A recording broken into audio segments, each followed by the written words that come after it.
अस्सलाम वालेकुम दोस्त, मेरा नाम है रूहुल शेख, इंडिया से। तो आज मैं फिर एक नए इस्लामिक रिएक्शन वीडियो लेके आ गया हूँ। तो दोस्तों, ये मेरा दूसरा रिएक्शन वीडियो है। तो कैसे लग रहा है आप लोगों को ज़रूर कमेंट सेक्शन में बताना। तो आज का वीडियो है कि अल्लाह ताला ने कुरान मजीद में 7 आसमान और 7 ज़मीनों की जिक्र क्यों किया है, और 7 साल के बच्चे को नमाज सिखाने का हुक्म क्यों दिया। और ये भी क्या आप जानते हो कि हज पे जाने वालों को जो कबा की 7 मरहबे क्यों घूमने के लिए कहते हैं, और जो हज पे जाते हैं उसको शैतान के घर में 7 कंकड़ियाँ यानी कि पत्थर उसमें क्यों मारने के लिए किया है।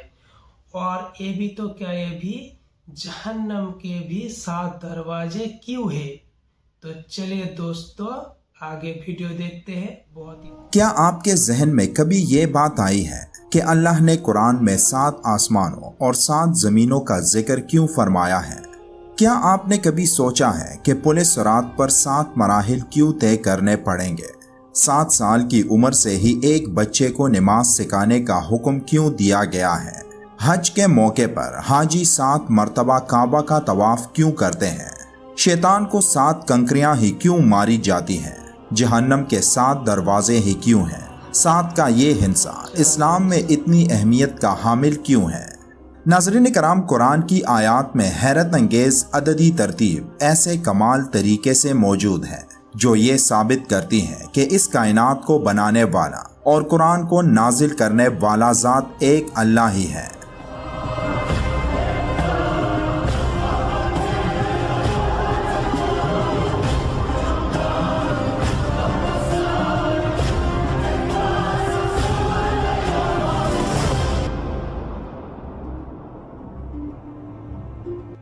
बुखारी शरीफ की एक हदीस पाक में रसूलुल्लाह सल्लल्लाहु अलैहि वसल्लम से इरशाद है कि जिसने सुबह सवेरे अजवा की 7 खजूरें खाएं तो शाम तक कोई जहर या जादू टोना उसको नुकसान नहीं पहुंचा सकेगा।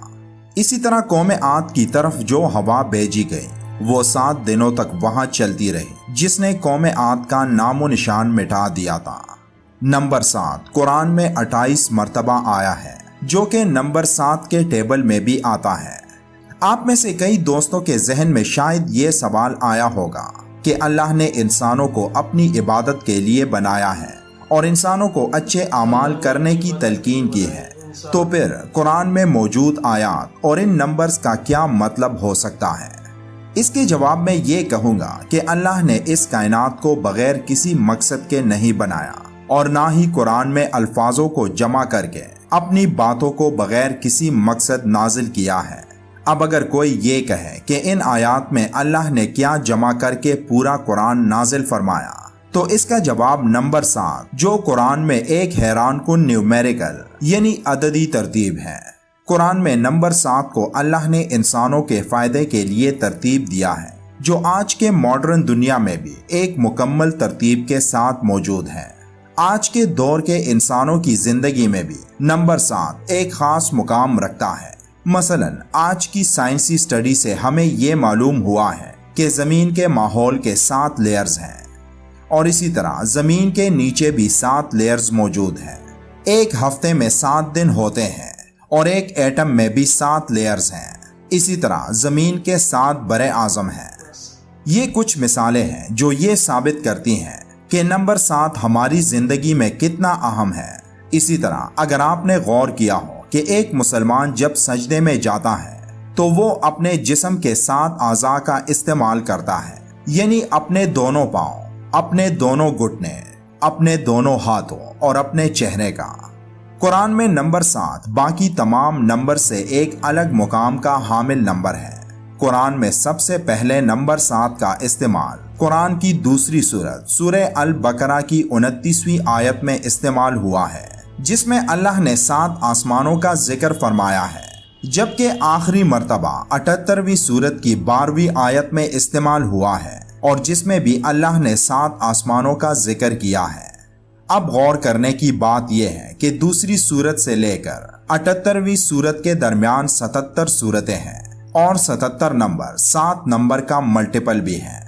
अब जो लोग इसको एक इत्तेफाक समझते हैं तो उनकी हैरानी में मजीद इजाफा होने वाला है, جب میں آپ کو بتاؤں گا کہ قرآن میں جس جگہ نمبر 7 پہلی مرتبہ استعمال ہوا ہے اور جس جگہ آخری مرتبہ استعمال ہوا ہے تو ان دونوں کے درمیان ٹوٹل 5649 آیات ہیں، جو حیران کن طور پر نمبر 7 کا ہی ملٹیپل ہے۔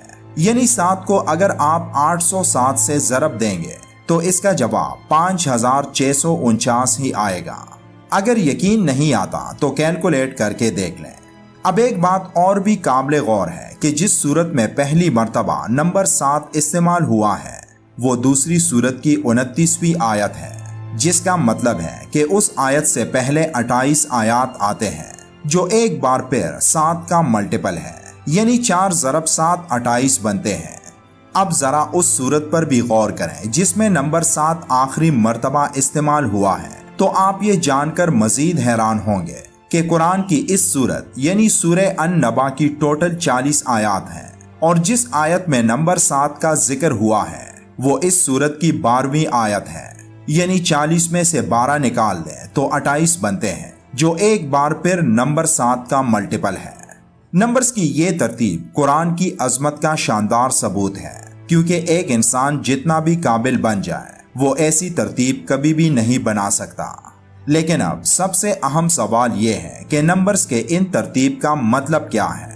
تو اس کا جواب یہ ہے کہ اللہ نے اس مکمل ترتیب کو ہماری زندگی کے ہر پہلو میں فٹ کیا ہے، جس کا واحد مطلب قرآن کی سچائی ہے کہ قرآن اللہ کی طرف سے اپنے آخری نبی حضرت محمد صلی اللہ علیہ وآلہ وسلم پر نازل ہوئی، اور یہ کسی انسان کی لکھی کتاب نہیں ہو سکتی، جس کے بارے میں اللہ نے قرآن کی سورہ بنی اسرائیل کی آیت نمبر 88 میں ارشاد فرمایا ہے کہ کہہ دو کہ اگر انسان اور جن اس بات پر جمع ہو کہ اس قرآن جیسا بنا لائیں تو اس جیسا نہ لا سکیں گے، اگرچہ وہ ایک دوسرے کو مددگار ہو۔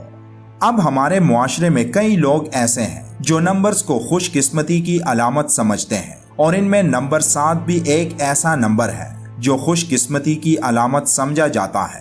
لیکن دوستو، نمبرز اور قسمت کا کوئی تعلق نہیں، تو یہ کہنا کہ یہ نمبر میرے لیے خوش قسمتی کی علامت ہے، یہ درست نہیں، کیونکہ عبداللہ بن عمر رضی اللہ تعالیٰ عنہ سے روایت ہے کہ رسول اللہ صلی اللہ علیہ وآلہ وسلم نے فرمایا، جس شخص کو بدفعلی اپنی حاجات سے روک دیں اس نے شرک کیا۔ ناظرین، قرآن میں موجود معجزات میں نمبر 7 ہمیں قرآن کی سچائی اور ایک اللہ کے وجود کا درس دیتی ہے، اور اس کے علاوہ کچھ نہیں۔ اور جو لوگ قرآن کو اللہ کا کلام نہیں سمجھتے، ان کے لیے قرآن میں نمبر 7 کے یہ معجزات کافی ہیں کہ اللہ نے قرآن عربی میں نازل کیا، اور سب جانتے ہیں کہ عربی میں 28 حروف ہیں، یعنی 7 ضرب 4 جو کہ 28 بنتے ہیں۔ قرآن کی پہلی آیت اور آخری آیت میں 7 الفاظ ہیں۔ قرآن کی پہلی سورت اور آخری سورت میں 49 الفاظ ہیں، جو 7 کا ملٹیپل ہے، یعنی 7 ضرب 7 جو 49 بنتے ہیں۔ قرآن کی وہ سورتیں جن کی آیات 7 سے ملٹیپلائی ہوتی ہیں، ان کی تعداد 14 ہے، یعنی 7 ضرب 2 جو کہ 14 بنتے ہیں۔ ہمارے آخری نبی صلی اللہ علیہ وآلہ وسلم کی عمر مبارک 63 برس تھی، یعنی 7 ضرب 9 جو کہ 63 بنتے ہیں۔ اب نمبر 7 کے یہ تمام نیومیرک ترتیب ایک اتفاق ہے یا پھر یہ ان لوگوں کے لیے ایک کھلی نشانی ہے جو قرآن کو اللہ کا کلام نہیں مانتے۔